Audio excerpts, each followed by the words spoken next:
നമസ്കാരം. ഇന്ന് നമ്മോടൊപ്പമുള്ളത് എറണാകുളം പനമ്പള്ളി നഗറിൽ ടോക്കിംഗ് ക്യൂർ എന്ന് പറയുന്ന കൗൺസിലിംഗ് സെൻറ്റർ നടത്തുന്ന ഡോക്ടർ ബെൽവിയാണ്. ഇദ്ദേഹം കൊച്ചിൻ ദേവസ്വം ബോർഡിൻ്റെ കീഴിലുള്ള ചോറ്റാനിക്കര ക്ഷേത്രത്തിൽ 2 വർഷത്തിലേറെയായി കൗൺസിലിംഗ് സൈക്കോളജിസ്റ്റായും വർക്ക് ചെയ്യുന്നുണ്ട്. അപ്പോൾ ഇന്ന് എന്താണ് ഡോക്ടർക്ക് നമ്മളോട് പങ്കുവയ്ക്കാനുള്ളതെന്ന് നോക്കാം. നമസ്കാരം ഡോക്ടർ. ഡോക്ടർ, ഇന്ന് ഏത് വിഷയമാണ് നമ്മൾ ചർച്ച ചെയ്യുന്നത്?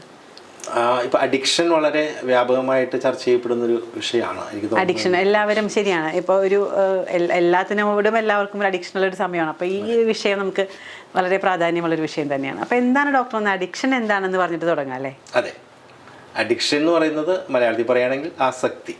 അതൊരു ക്രോണിക് ബ്രെയിൻ ഡിസോർഡർ എന്ന് വേണമെങ്കിൽ പറയാം. എന്തിനെങ്കിലും ഒരു പ്രവൃത്തിയോട് ഏതെങ്കിലും ഒരു കാര്യം ചെയ്യുകയാണെങ്കിൽ, ഇപ്പോൾ മദ്യപാനം എന്ന് പറയുന്നൊരു അഡിക്ഷനാണ്, ഷോപ്പിംഗ് എന്ന് പറയുന്നൊരു അഡിക്ഷനാണ്, ഇപ്പോൾ ഇൻ്റർനെറ്റ് യൂസ് അഡിക്ഷനാണ്, കുട്ടികളിൽ കാണുന്ന മൊബൈൽ അഡിക്ഷൻ വളരെ വ്യാപകമായിട്ടാണ്, ഗെയിം അഡിക്ഷനാണ്.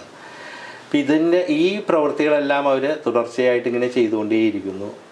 അതിന് വളരെ ദൂരവ്യാപകമായിട്ടുള്ള അല്ലെങ്കിൽ വളരെയധികം ബുദ്ധിമുട്ട് അവരുടെ ജീവിതത്തിൽ അവരുടെ മറ്റ് മേഖലകളിലൊക്കെ പ്രശ്നങ്ങൾ ഉണ്ടാക്കുമെന്ന് അവർക്ക് തിരിച്ചറിവുണ്ടായിട്ട് പോലും അതവർക്ക് നിർത്താൻ പറ്റാത്ത ഒരവസ്ഥയിലെത്തുക. ഇതിനെയാണ് നമ്മൾ അഡിക്ഷൻ എന്ന് പറയുന്നത്. അപ്പോൾ അതൊരു ആസക്തി പോലെ. മൊബൈൽ ഉപയോഗിക്കുന്ന കുട്ടിയുടെ അടുത്ത് പെട്ടെന്ന് നമ്മൾ ഗെയിം കളിക്കുന്നൊരു കുട്ടിയാണെന്നുണ്ടെങ്കിൽ ഇപ്പോൾ ചായ കുടിക്കാൻ പോകാമെന്ന് പറഞ്ഞിട്ടുണ്ടെങ്കിൽ അവൻ പറയും, അതാ ഈ ഒരു ലെവൽ കഴിഞ്ഞിട്ട് ഞാൻ വരാമെന്ന് പറയും. അത് നമ്മളുടെ മുഖത്ത് പോലും നോക്കില്ല. ആ മൊബൈലിൽ നിന്ന് കണ്ണെടുക്കാതെ അവൻ അത് പറയുന്നു. ആ ചായ ഇരുന്ന് തണുത്തു പോയിട്ടുണ്ടാകും. പക്ഷെ വീണ്ടും വിളിക്കുമ്പോൾ വീണ്ടും പറയും അടുത്ത ലെവൽ കഴിഞ്ഞത് ഇത് കൂടി കഴിഞ്ഞിട്ട് ഞാൻ വരാമെന്ന് പറയും എന്ന് പറയുന്ന പോലെ അതിൽ നിന്നും പിന്നെ പോരാൻ പറ്റാത്ത രീതിയിൽ അതിൽ തന്നെ മുഴുകി ഇരിക്കുന്ന ഒരവസ്ഥയ്ക്ക് നമുക്ക് ആസക്തി എന്ന് പറയാൻ പറ്റും, അഡിക്ഷൻ എന്ന് പറയാൻ പറ്റും. അതായത് ദോഷമാണെന്ന് അറിഞ്ഞിട്ടും നിർത്താൻ പറ്റാത്തൊരവസ്ഥ. അതെ. ഈ അഡിക്ഷനുള്ള ആൾക്ക് സ്വന്തമായിട്ട് തിരിച്ചറിയാൻ പറ്റാറുണ്ടോ ഡോക്ടറെ? പലപ്പോഴും അഡിക്ഷനിൽ നമുക്ക് ചുറ്റുമുള്ളവർക്കാണ് ഏറ്റവും കൂടുതൽ മനസ്സിലാക്കാൻ പറ്റുന്നത് അഡിക്റ്റഡ് ആണ് എന്നുള്ളത്. പക്ഷെ അത് അവരോട് ചോദിച്ചു കഴിഞ്ഞാൽ ഞാൻ അതിനൊന്നും അഡിക്റ്റഡ് അല്ല, എനിക്കെപ്പോൾ വേണമെങ്കിലും ഇതിൽ നിന്ന് പിന്തിരിയാം, രക്ഷപ്പെടാമെന്നൊക്കെ അവർ പറയും. പക്ഷേ ഈ വ്യക്തി തിരിച്ചറിയപ്പെടേണ്ട ഒരു കാര്യം, അത് അറിയണം, അത് എങ്ങനെയാണ് അഡിക്റ്റഡായി എന്നുള്ളത്, അല്ലെങ്കിൽ അഡിക്ഷൻ എന്നെ ബാധിച്ചോ, ഞാൻ ആ ഒരു പ്രത്യേക രീതിയിൽ ഏതെങ്കിലും ഒരു കാര്യം ചെയ്യുന്നതിനകത്ത് എനിക്ക് ആസക്തി കൂടിയിട്ടുണ്ടോ എന്നുള്ളത് ഞാൻ തിരിച്ചറിയപ്പെടണം. അതെങ്ങനെ തിരിച്ചറിയപ്പെടും? ഒന്നാമത്തെ കാര്യം ഇത് തന്നെയാണ്, ചെയ്യുന്ന പ്രവൃത്തി അത് പെട്ടെന്ന് സ്റ്റോപ്പ് ചെയ്യാനായിട്ട് ഇവർക്ക് എത്ര വിചാരിച്ചാലും സാധിക്കില്ല. ഡോക്ടർ, ഇപ്പോൾ നമ്മൾ അഡിക്ഷനെ കുറിച്ചാണ് സംസാരിക്കുന്നത്. അപ്പോൾ അഡിക്ഷനെ പറ്റി പറയുമ്പോൾ എങ്ങനെയാണ് ഒരു വ്യക്തി, ഇപ്പോൾ എക്സാമ്പിളായിട്ട് പറയുകയാണെങ്കിൽ ഒരു മദ്യപാനി, ഇപ്പോൾ മദ്യപാനം എന്ന് പറയുന്ന കാര്യം ഏറ്റവും കൂടുതൽ ചർച്ച ചെയ്യപ്പെടുന്ന അഡിക്ഷൻ മദ്യപാനമായിരിക്കും. അപ്പോൾ ഒരു മദ്യപാനി അയാൾ എങ്ങനെ അഡിക്റ്റഡ് ആണോ അല്ലയോ എന്നെങ്ങനെയാണ് തിരിച്ചറിയാൻ പറ്റുക?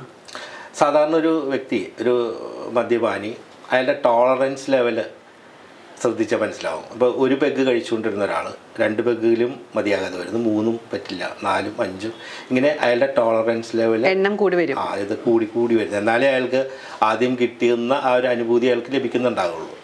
അതാണ് ഒന്നാമത്തെ കാരണം. അപ്പോൾ ടോളറൻസ്. രണ്ടാമത് വിത്ഡ്രോയൽ. ഇപ്പോൾ ഇയാൾക്ക് ഈ പറയുന്നത് മദ്യം കഴിക്കാതിരിക്കാൻ പറ്റാത്തൊരവസ്ഥ വരും. ഇപ്പോൾ ഈ ഡെലീറിയം എന്ന് പറയുന്നൊരവസ്ഥയുണ്ട്. മദ്യം കഴിച്ചുകൊണ്ടിരിക്കുന്ന ഒരാൾ പിന്നെ ഇടയ്ക്ക് വെച്ച് മദ്യം സ്റ്റോപ്പ് ചെയ്ത് കഴിഞ്ഞിട്ടുണ്ടെങ്കിൽ പിന്നെ അവർക്ക് ഹലൂസിനേഷൻസ് ഉണ്ടാവും. അതായത് ഇല്ലാത്തത് കാണുന്ന പോലെ നമ്മളുടെ 5 സെൻസുകൾ ഉപയോഗിച്ച് ഇല്ലാത്തത്. ഇപ്പോൾ ചുറ്റും ഒരു വ്യക്തി വേറെ ആർക്കും കാണാൻ പറ്റാത്തൊരു വ്യക്തിയെ ചിലപ്പോൾ അങ്ങനെ കണ്ടെന്നിരിക്കും. അതായത് മദ്യം കഴിച്ചുകൊണ്ടിരിക്കുന്ന ആൾക്കാർ പെട്ടെന്ന് മദ്യം കഴിക്കാത്തൊരവസ്ഥ വന്നു കഴിഞ്ഞാൽ സഡനായിട്ട് സ്റ്റോപ്പ് ചെയ്തു കഴിഞ്ഞാൽ ഇപ്പോൾ അവർക്ക് ഹലൂസിനേഷൻ ഉണ്ടാകും. ചിലപ്പോൾ ആരെങ്കിലും സംസാരിക്കുന്ന പോലെ അവർക്ക് ഫീൽ ചെയ്യുന്നുണ്ടാവും, ആരെങ്കിലും അടുത്തുനിന്ന് അവരെ ടച്ച് ചെയ്യുന്ന പോലെ ഫീൽ ചെയ്യുന്നുണ്ടാവും. അപ്പം ഇങ്ങനെയുള്ള ഹലൂസിനേഷൻസ് ഉണ്ടാകാൻ സാധിക്കും. അതും ഈ അഡിക്റ്റഡ് ആയിട്ടുള്ളവർക്ക് വരുന്ന അല്ല. അപ്പോൾ വിത്ഡ്രോയൽ എന്ന് പറയുന്നതാണ്. ഇത് മദ്യം വേണ്ടാന്ന് വെക്കാനായിട്ട് അവർക്ക് പറ്റുന്നില്ല. അങ്ങനത്തെ ഒരു അവസ്ഥ വരുമ്പോഴേക്കും അവർക്ക് ഈ പറയുന്ന പോലെ ഹലൂസിനേഷൻസ് വരാം. അപ്പോൾ ടോളറൻസ് ഒന്നാണ്, ഹലൂസിനേഷൻ മറ്റൊന്നാണ്. പിന്നെ ഇവർക്ക് ലോസ് ഓഫ് കൺട്രോൾ എന്ന് പറയുന്നത്, ഇത് അവർക്ക് എന്ത് ചെയ്യാൻ പറ്റില്ല, സെൽഫ് കൺട്രോൾ ഉണ്ടാവില്ല. അവർ വിചാരിച്ചാലും അവർക്ക് സ്റ്റോപ്പ് ചെയ്യാൻ പറ്റാത്ത അവസ്ഥ വരും. പലപ്പോഴും ഇപ്പോൾ ഒരു ഫാമിലിയൊക്കെ എടുത്തു കഴിഞ്ഞിട്ടുണ്ടെങ്കിൽ രാവിലെ കുളിച്ച് ജോലിക്ക് പോകുന്ന ആൾ ചിലപ്പോൾ മക്കളുടെയും ഭാര്യയുടെയും ചിലപ്പോൾ തലയിൽ തൊട്ട് കൈ തൊട്ട് സത്യം ചെയ്യും, ഞാൻ ഇനി മദ്യം കഴിക്കില്ല എന്ന് പറയും. പക്ഷേ എന്നിരുന്നാലും വൈകുന്നേരം വരുമ്പോഴേക്കും അവർ 4 കാലിൽ വരുന്നൊരവസ്ഥ വരും. അപ്പോൾ അവർക്ക് ലോസ് ഓഫ് കൺട്രോൾ അതായത് അവർക്ക് അവരിലുണ്ടാവുന്ന സ്വാധീനം നഷ്ടപ്പെടുന്നുണ്ട്. അതായത് ആ ഒരു സമയമാകുമ്പോൾ ഒരു ടെൻഡൻസിയാണ് അത് കഴിക്കണം എന്നുള്ളത് അല്ലേ? അത് പിന്നെ തുടർച്ചയായിട്ട് ഇതേ പ്രക്രിയ തുടർന്നുകൊണ്ടിരിക്കുകയാണെങ്കിൽ, ഇതിങ്ങനെ ഉപയോഗിച്ചുകൊണ്ടിരിക്കുകയാണെങ്കിൽ നമുക്ക് പറയാൻ പറ്റും അഡിക്റ്റഡ് ആണെന്ന് നമുക്ക് പറയാൻ പറ്റും. ഇത് മദ്യപാനം മാത്രമല്ല, മൊബൈലാണെന്നുണ്ടെങ്കിലും ഒരു കുട്ടി വിദ്യാർത്ഥിയുടെ കേസ് എടുക്കുകയാണെങ്കിൽ മൊബൈൽ ഉപയോഗിക്കുന്നത് എത്രമാത്രം പറഞ്ഞു കഴിഞ്ഞാലും അവനും അത് തിരിച്ചറിഞ്ഞു കഴിഞ്ഞാലും പലപ്പോഴും അവന് പറ്റാതെ വന്നു കഴിഞ്ഞിട്ടുണ്ടെങ്കിൽ അതും അതുപോലെ തന്നെ ചില ആളുകൾ സെക്സിലേക്ക് പോകുന്നത്, ഒന്നിനു പുറകെ ഒന്നായിട്ട് സെക്സിലേക്ക് പോകുമ്പോൾ അതും അവർക്ക് സ്റ്റോപ്പ് ചെയ്യാൻ പറ്റാത്തൊരവസ്ഥ വരുന്നുണ്ടാകും. അതും അഡിക്ഷനാണ്. ഡോക്ടർ, അപ്പോൾ ഈ അഡിക്ഷനാണെന്ന് തിരിച്ചറിഞ്ഞു കഴിഞ്ഞാൽ നമ്മൾ എങ്ങനെയാണ് ഇതിനകത്ത് നിന്ന് ഒരു റിക്കവറി വേണമല്ലോ, അതെങ്ങനെയായിരിക്കും സാധ്യമാവുന്നത്? അതിനു മുൻപായിട്ട് എനിക്ക് തോന്നുന്നത് എന്താണ് അഡിക്ഷൻ, ഈ അഡിക്ഷനിലേക്ക് പോകുന്നതിന് കാരണം എന്താ? മനുഷ്യരെല്ലാവരും ജീവിക്കുന്നത് അല്ലെ എന്തിൻ്റെ പുറകെ? സന്തോഷം, സുഖം കിട്ടാൻ വേണ്ടി. സന്തോഷത്തെക്കാൾ ഉപരിയായിട്ട് സുഖം എന്ന് പറയുന്ന സംഭവമാണ്. അപ്പോൾ ഈ മദ്യമാണെങ്കിലും മയക്കുമരുന്നാണെങ്കിലും ഈ പറയുന്ന മൊബൈൽ ഉപയോഗമാണെന്നുണ്ടെങ്കിലും ഈ ആളുകൾക്കെല്ലാം എന്ത് കിട്ടുന്നുണ്ട്? ഒരു സുഖം കിട്ടുന്നുണ്ട്. എന്ന് പറഞ്ഞാൽ നമ്മൾ അതിൻ്റെ ഒരു ന്യൂറോ സയൻസ് എടുക്കുകയാണെങ്കിൽ നമ്മളുടെ ബ്രെയിനിൻ്റെ റിവാർഡ് സിസ്റ്റം നന്നായിട്ട് ഉത്തേജിപ്പിക്കപ്പെടുന്നുണ്ട്. നമുക്കങ്ങനെ ഒരു റിവാർഡ് സിസ്റ്റം ഉണ്ട് തലച്ചോറിൽ. ആ തലച്ചോറിൻ്റെ റിവാർഡ് സിസ്റ്റം ഉത്തേജിപ്പിക്കപ്പെടുകയാണെങ്കിൽ, പ്രത്യേകിച്ച് ഇതുപോലെയുള്ള ഈ അഡിക്ഷൻ, മദ്യപാനമാണെന്നുണ്ടെങ്കിലും ഇതുപോലെയുള്ള അഡിക്ഷനൊക്കെ വരുന്നതിന് സാഹചര്യങ്ങൾ ഒരുപാട് നല്ലൊരു ഘടകമുണ്ട്. ഇപ്പോൾ അഡോളസൻ്റ് ഏജ്, കൗമാരപ്രായത്തിലാണ് ഇത് പലപ്പോഴും ഇത് ചിലപ്പോൾ തുടങ്ങുന്നത്. പിയർ ഗ്രൂപ്പിൻ്റെ പ്രഷർ അല്ലേ, സമപ്രായക്കാരുടെ ആ പ്രഷർ കൊണ്ട് അവരെന്ത് ചെയ്തുകൊണ്ടേയിരിക്കും? ഇതിന് പ്രേരണ വന്നു മദ്യം കഴിക്കുന്നു. അവൻ്റെ ഈ പറയുന്ന റിവാർഡ് സിസ്റ്റം, ബ്രെയിനിലെ റിവാർഡ് സിസ്റ്റം പ്രവർത്തിക്കും. അപ്പോൾ അവനത് എന്താണ് സുഖം എന്നുള്ളത് അറിഞ്ഞു. അങ്ങനെ ഒരു സാഹചര്യം, പിന്നെ അനുകൂല സാഹചര്യം ഒത്തു വരുമ്പോഴേക്കും എന്ത് ചെയ്യും? അവൻ വീണ്ടും അത് ഉപയോഗിക്കാൻ ടെൻഡൻസി വരും. ഇനി മറ്റൊരു കാര്യം നമ്മൾ ഓർക്കേണ്ടത്, ഈ റിവാർഡ് സിസ്റ്റത്തിനെ കുറച്ചുകൂടി നമ്മൾ ഒന്ന് ന്യൂറോ സയൻസ് നമ്മൾ മനസ്സിലാക്കുകയാണെന്നുണ്ടെങ്കിൽ ഈ ഡോപ്പമിൻ പ്രൊഡ്യൂസ് ചെയ്യുന്നത് സബ്സ്റ്റാൻഷ്യ നിഗ്ര എന്ന് പറയുന്ന ബ്രെയിനിൻ്റെ ഒരു ഭാഗമുണ്ട്. ഡോപ്പമിൻ എന്ന് പറഞ്ഞാൽ സന്തോഷം തരുന്ന ന്യൂറോ ട്രാൻസ്മിറ്ററാണ്. ഡോപ്പമിൻ എന്ന് പറയുന്നത് ഇപ്പം നമ്മൾ തമ്മിൽ സംസാരിച്ചുകൊണ്ടിരിക്കുമ്പോൾ വളരെ ആക്റ്റീവായിട്ട് സംസാരിക്കുന്നു, ചിരിക്കുന്നു, സന്തോഷിക്കുന്നു, അല്ലെങ്കിൽ എൻ്റെ കൈകളുടെ മൂവ്മെൻറ്റ്, ചലനം, ഇതെല്ലാം ഈ ഡോപ്പമിൻ എന്ന് പറയുന്ന ന്യൂറോ ട്രാൻസ്മിറ്റർ നന്നായിട്ട് പ്രവർത്തിക്കുന്നതുകൊണ്ട് മാത്രമാണ് നമുക്കിതൊക്കെ സാധിക്കുന്നത്. ആ ന്യൂറോ ട്രാൻസ്മിറ്റർ നമ്മളുടെ സബ്സ്റ്റാൻഷ്യ നിഗ്ര എന്ന് പറഞ്ഞാൽ ബ്രെയിനിൻ്റെ ഇവിടെ ഒരു ഭാഗമുണ്ട്. അവിടെ നിന്ന് ഇങ്ങനെ അതിൻ്റെ പ്രൊഡക്ഷൻ ഇങ്ങനെ വന്നുകൊണ്ടേയിരിക്കും. അത് കൂടുതലായി കഴിയുമ്പോൾ നമ്മുടെ ബ്രെയിനിൻ്റെ എല്ലാ ഭാഗത്തേക്കും പോകുന്നത് പോലെ സബ്സ്റ്റാൻഷ്യ നിഗ്രയിൽ നിന്നും ഈ ഡോപ്പമിൻ ന്യൂക്ലിയസ് അക്യുംബൻസ് എന്ന് പറയുന്ന വെൻട്രൽ ടെഗ്മെൻ്റൽ ഏരിയ എന്ന് പറയുന്ന ലിംബിക് സിസ്റ്റത്തിലെ വെൻട്രൽ ടെഗ്മെൻ്റൽ ഏരിയ ഉണ്ട്. അവിടെ ഈ സബ്സ്റ്റാൻഷ്യ നിഗ്രയിൽ നിന്ന് ന്യൂക്ലിയസ് അക്യുംബൻസിലേക്ക് വന്ന് ഇത് വീണ് കഴിയുമ്പോൾ പിന്നെ നമ്മളുടെ ബ്രെയിനിൻ്റെ കൺട്രോൾ വേണമെങ്കിൽ ഏറ്റെടുക്കുന്നത് അമിഗ്ഡല എന്ന് പറഞ്ഞൊരു ചെറിയൊരു ഭാഗമെന്ന് പറയാം. അതായത് നമ്മുടെ വൈകാരികമായിട്ടുള്ള പ്രവർത്തനങ്ങളെ അതുമായിട്ട് ബന്ധപ്പെട്ട് കിടക്കുന്ന ഒരു ഭാഗമാണ് ഈ പറയുന്ന അമിഗ്ഡല.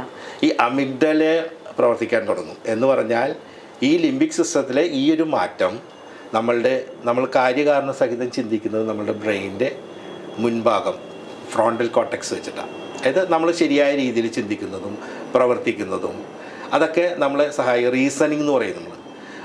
അതിനെ ഹെൽപ്പ് ചെയ്യുന്ന ഒന്നാണ് ഈ പറയുന്ന ഇത് കട്ടാവും, അല്ലെങ്കിൽ ഇതിൻ്റെ പ്രവർത്തനം ഇല്ലാതാവും, അല്ലെങ്കിൽ ഇതിനെ വേണമെങ്കിൽ ഹൈജാക്ക് ചെയ്യുന്നു എന്ന് പറയാം നമുക്ക്.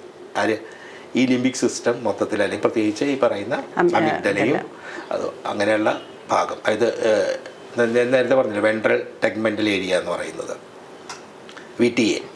അപ്പോൾ ആ ഭാഗം നമ്മളുടെ ഈ പറയുന്ന ഫ്രോണ്ടൽ കോർട്ടെക്സിനെ കട്ട് ചെയ്യും അല്ലെങ്കിൽ ഹൈജാക്ക് ചെയ്യും. അങ്ങനെ വരുമ്പോഴേക്കും പിന്നെ പ്രോപ്പറായിട്ട് ചിന്തിക്കാൻ പറ്റുന്നില്ല.